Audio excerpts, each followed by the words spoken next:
Hey you guys, this is Angelica. I am back with another video. In this video, I just want to talk a little bit about me, just kind of give you guys an introduction about me. Again, my name is Angelica. I'm originally from South Florida. I am a true Florida girl living here in Georgia. I want to just give you guys a little bit about my background about being natural. I am 10 years natural. And I kind of want to give you guys my notes, my perspective from being, I guess, a 10-year natural hair veteran, I guess. Um, just kind of give you guys some of the things that I've learned about being natural and hopefully give advice to other women, young girls who want to go natural, who are currently relaxed, or even if you're natural, you don't know what to do with your hair. And some of the things that I learned and limitations that I put on myself, or what I see other people do, put limitations on themselves, and how you can just correct that and be a fun natural. In case you're wondering about my hair, this is kind of just like one of those 1950s updos. It's really easy, and I will have a tutorial uploaded soon, so you guys can catch that in the next video. So anyway, I do have a few notes here. So if you see me looking down and glancing down, it's just because I'm looking at my notes, so I remember everything that I want to share. So the first thing is, I'm actually going to take these glasses off. Okay, so the first thing that I want to share is don't type your hair. I've noticed that a lot of people type their hair, whether you're a 3A, a 4B, a 3C.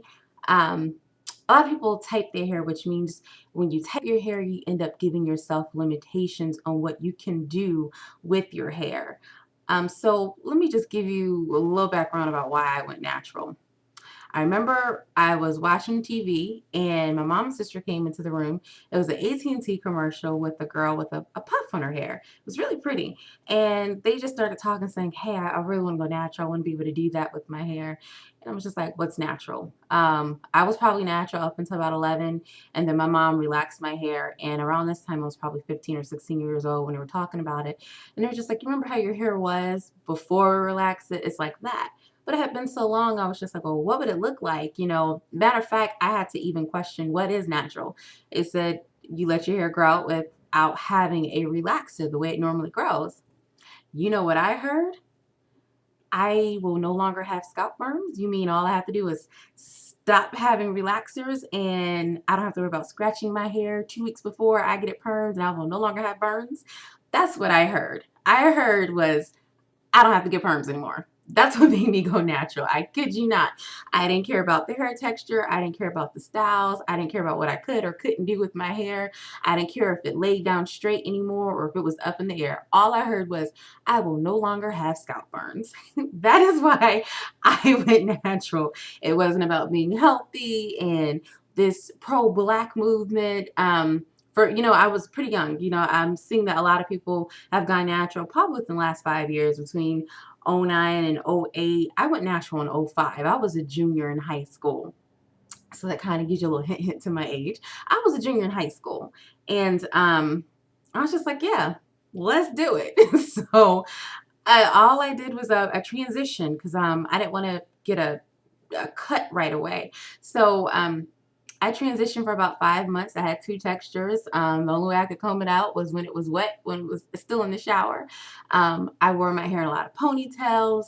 I did a lot with rollers. I would just roll my hair at night and I just wear it in curls just so I could have it in a style. And a lot of people didn't know I was going natural. It wasn't something I shared. I didn't see it as a big deal. For me, it was just something to, just growing it out, do different styles. And so I can get to the point where I had enough length, a little afro to cut it.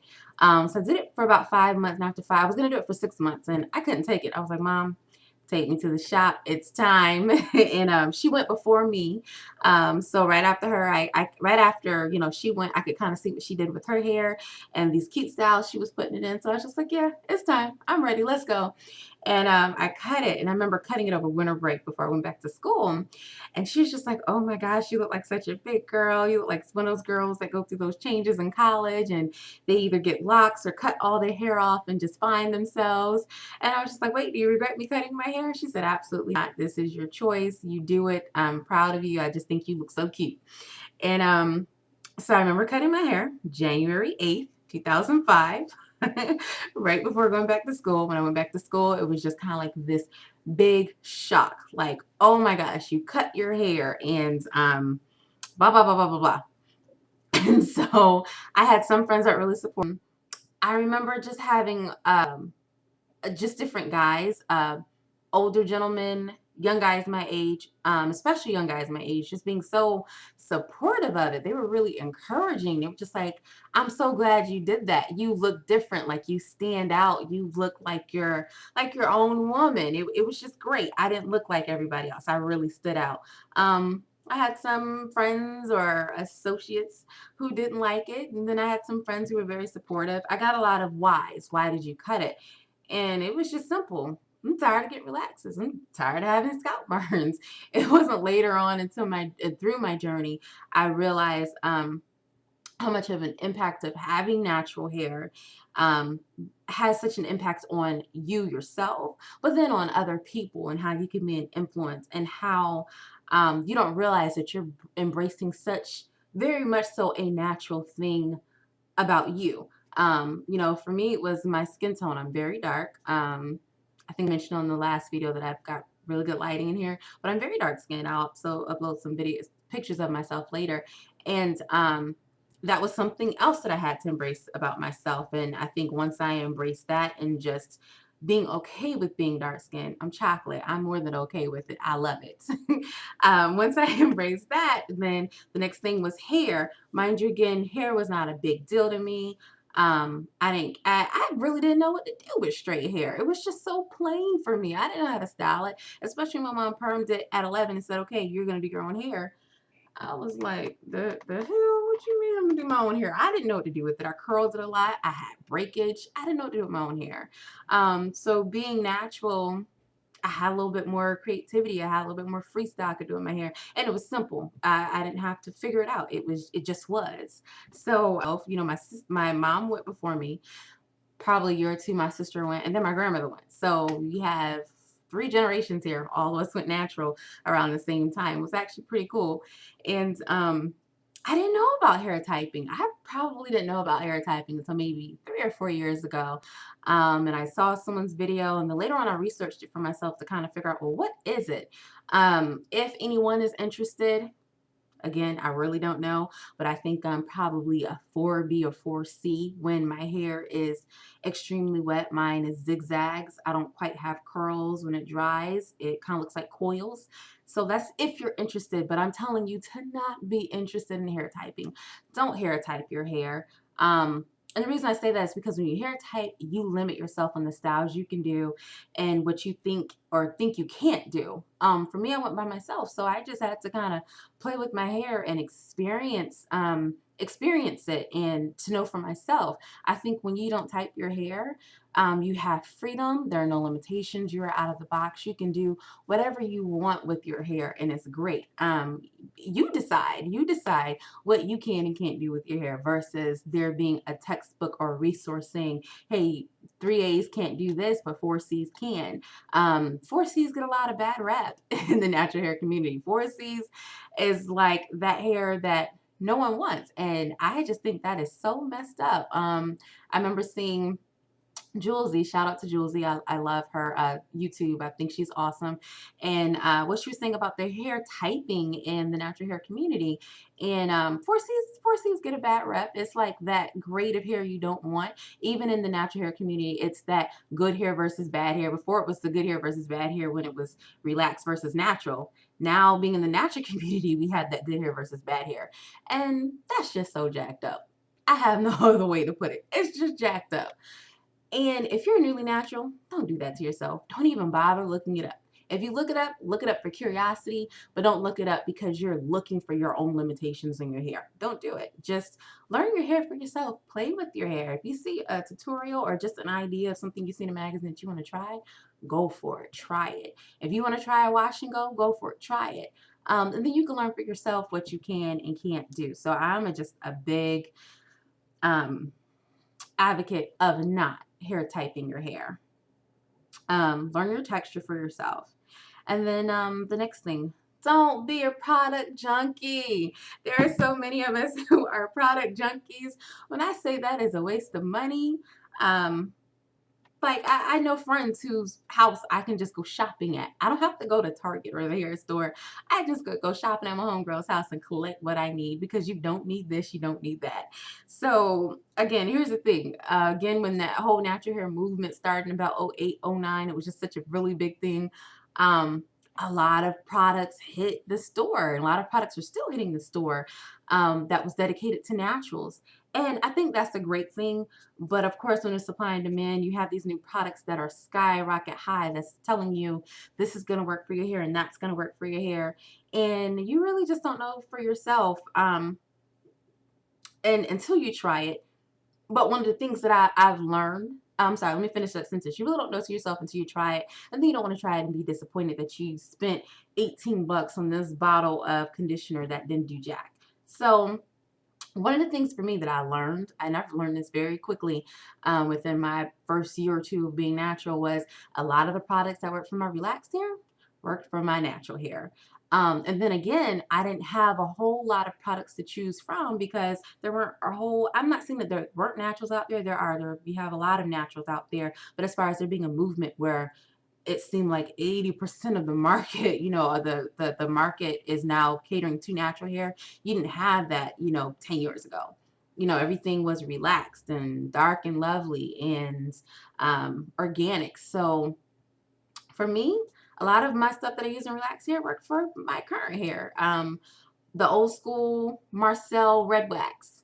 I still use that, and I use that on my twist. You know what it's equivalent to? Using beeswax or some type of twist and lock. If you're doing your twist, it's equivalent to that. The old school Marcel wax. I still use that. Um, when I have to, I still use hair grease, regular old Indian hemp. Yes, I use it. So Blue Magic. Yes, I use it. I think when a lot of people went natural, it was this attitude or this thought behind it that, well, everything I use has to be natural. Yes and no. True and false.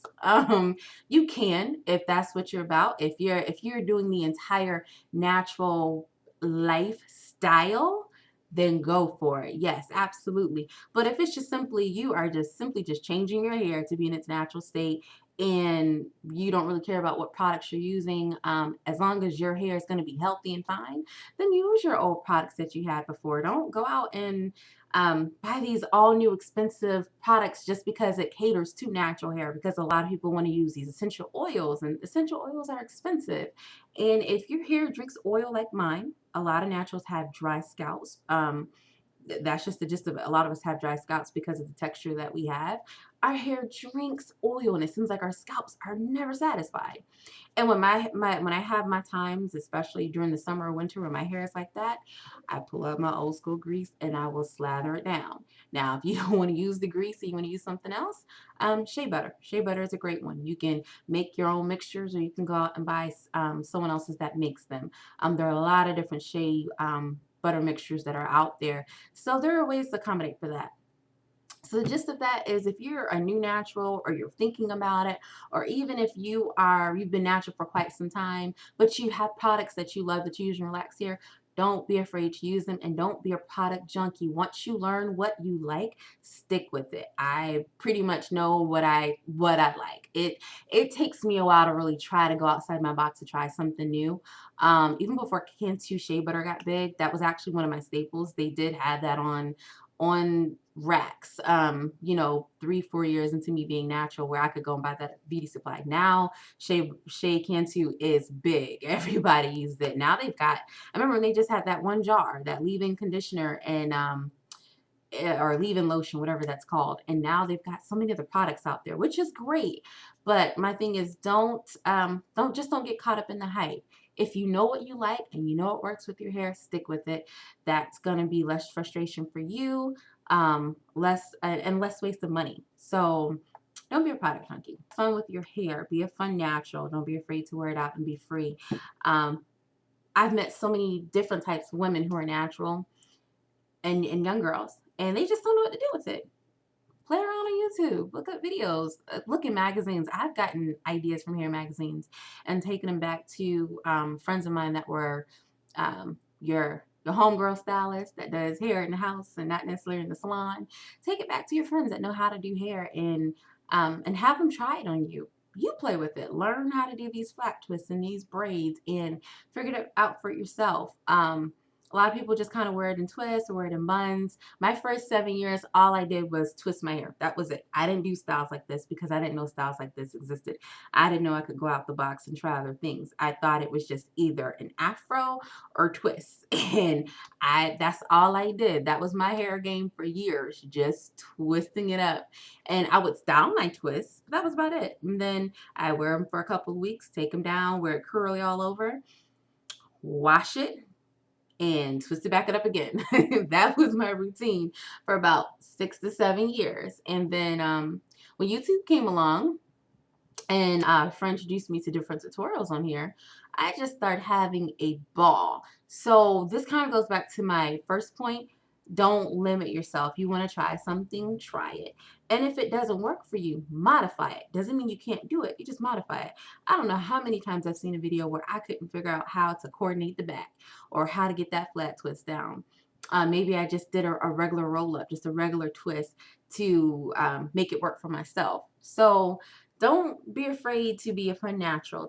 Try different stuff. And don't be afraid to wear your afro in the corporate workplace. That's a different conversation. I've had that debate with a lot of people, so we're not going to touch on that one. But be a fun natural. Get out of your box. Don't limit yourself. This is the easy one. Don't be afraid to make your own mixtures. Again, there are so many tutorials out there and online recipes. If you are particular about what you put in your hair, or if you're tired of just spending a lot of money on different products, figure it out for yourself. Everything my mom uses, she makes. Literally everything. Me, I ain't just got that. I don't have the time. Mm-mm. Ain't got the time.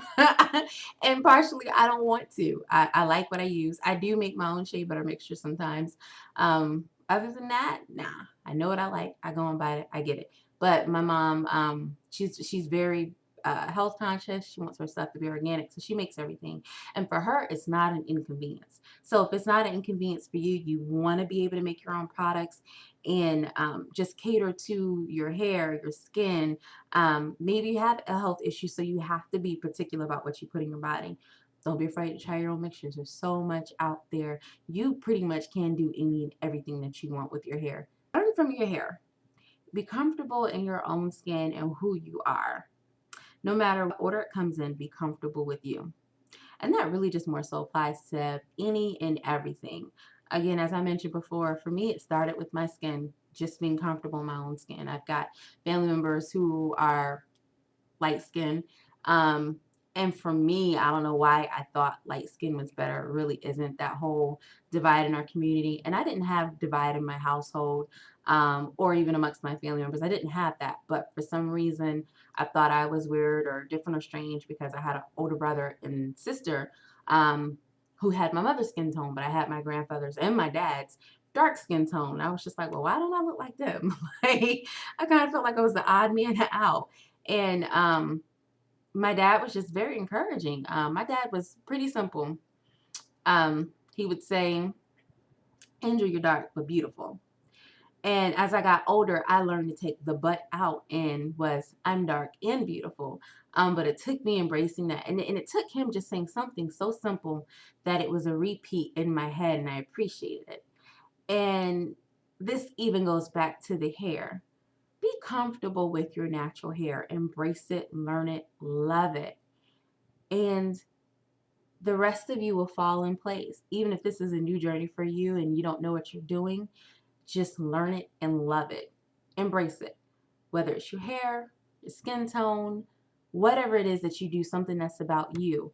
If you're unsure about it, learn it and love it. So again, it's not just about your skin, not just about your hair.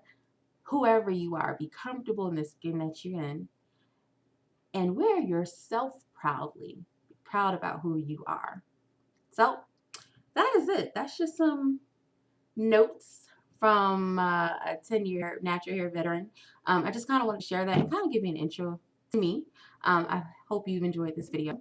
And if there are more videos that you would like for me to put up about this, please email me, leave comments on my videos, hit that like button, please, and subscribe. And please share this with other people, especially if there's someone that is newly natural or been natural for a while and been in the game and just don't know what to do. Share this video. I hope that this can be encouraging to all of you out there. All right, you guys. Peace and love.